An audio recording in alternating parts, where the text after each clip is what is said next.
যে বড় খবরের দিকে নজর রাখতে হচ্ছে, নিপা সংক্রমণ ক্রমশ বাড়ছে। আক্রান্ত হয়েছেন বারাসাতের দুজন নার্স। বারাসাতের একটি বেসরকারি হাসপাতালে কাজ করতেন এই দুজন নার্স এবং একজনের বাড়ি নদিয়া, অপর একজন কাটোয়ার বাসিন্দা। আর বারাসাতের একটি বেসরকারি হাসপাতালে বর্তমানে যারা চিকিৎসাধীন, আর এই দুই নার্সের শারীরিক অবস্থা অত্যন্ত আশঙ্কাজনক বলে জানা যাচ্ছে। রাজ্য স্বাস্থ্য দপ্তরের একটি দল ইতিমধ্যেই দুই আক্রান্তকে দেখে এসেছেন এবং গোটা বিষয় নিয়ে কথা চলছে। স্বাস্থ্য দপ্তরের তরফ থেকে একাধিক বিবৃতি জারি করা হয়েছে, তবে এই দুই নার্সের শারীরিক অবস্থা অত্যন্ত আশঙ্কাজনক যেমনটা জানা যাচ্ছে।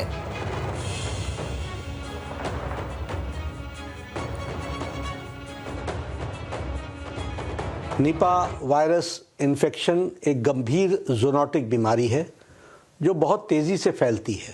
भारत सरकार इस घड़ी में वेस्ट बंगाल सरकार के साथ दृढ़ता के साथ खड़ी है।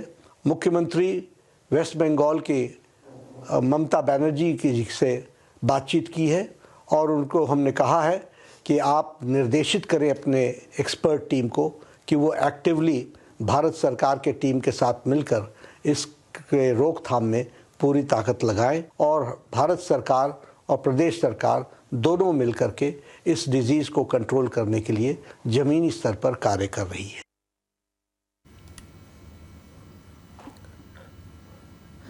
আরো বিস্তারিত জানবো, আমার সঙ্গে সরাসরি রয়েছেন প্রতিনিধি অয়ন ঘোষাল। অয়ন, এই যে সংক্রমণ, নিপা ভাইরাসের সংক্রমণ, দুজন নার্স আক্রান্ত হয়েছেন এবং এই সংক্রমণের কি কি উপসর্গ দেখা যাচ্ছে?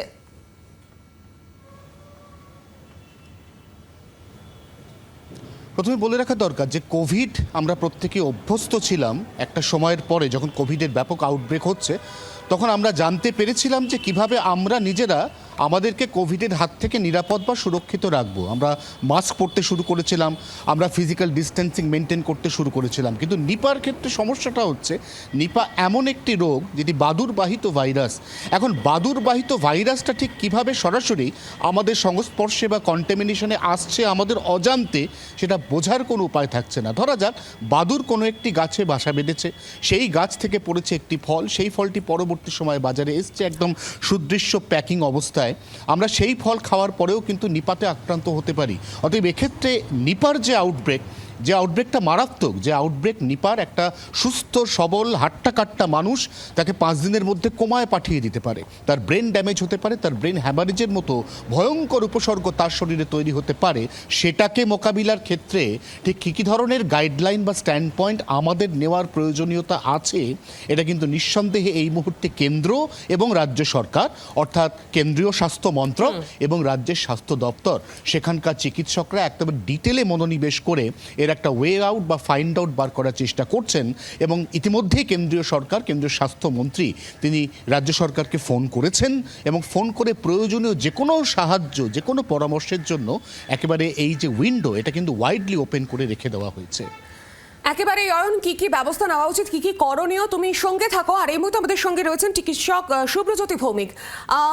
ডক্টর ভৌমিক, যে বিষয়টি জানতে চাইবো, এই যে সংক্রমণ, আমরা কোভিডের সংক্রমণ বিগত বেশ কয়েক বছর ধরে দেখে এসেছি। এই সংক্রমণ 2001 সালের পর সেরকম ভাবে এ রাজ্যে দেখা যায়নি। নতুন করে মাথাচাড়া দিচ্ছে এই সংক্রমণ এবং কি কি করণীয়, কি কি উপসর্গ রয়েছে, কি কি সুরক্ষা আমাদের আগে থেকে নেওয়া উচিত, আপনার থেকে বিস্তারিতভাবে জানতে চাইবো। দেখুন, প্রথমেই বলবো যে আতঙ্কিত হওয়ার দরকার নেই। নিপা ভাইরাস একটি অত্যন্ত গুরুতর অসুখ, কিন্তু কিভাবে নিপা ভাইরাস ছড়ায়, এটা একটি ভাইরাল ডিজিজ।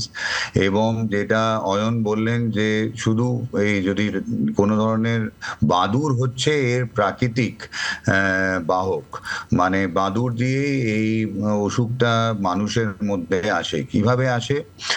যদি কোনো রকম ফল বাদুর খেয়ে থাকে, এবং যেটা এখন খুব প্রচলন সেটা হচ্ছে খেজুরের রস।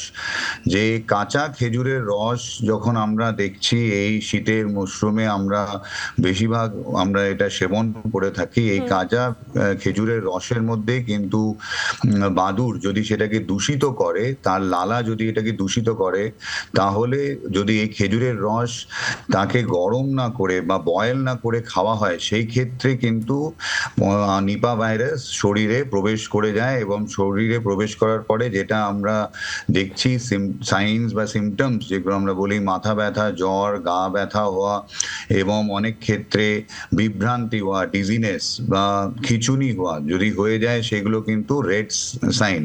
তো আমি দর্শকদের বলবো যে আপনারা আতঙ্কিত হবেন না। যদি ফল না, যে কোনো ফল যেগুলো বাজার থেকে আসছে সেগুলো আমরা জানি আমাদের ধুয়ে খেতে হবে এবং কাঁচা খেজুরের রসের সেবনটা করবেন না। এটা একটা বড় জিনিস, এটাকে কিন্তু মাথায় আমাদের রাখতে হবে। ধন্যবাদ আপনাকে। আর এর সঙ্গে আমাদের সঙ্গে ছিলেন প্রতিনিধি অয়ন ঘোষাল। অয়ন, তোমাকেও ধন্যবাদ। বাংলার আওয়াজ, বাঙালির আবেগ, জি 24 ঘন্টা।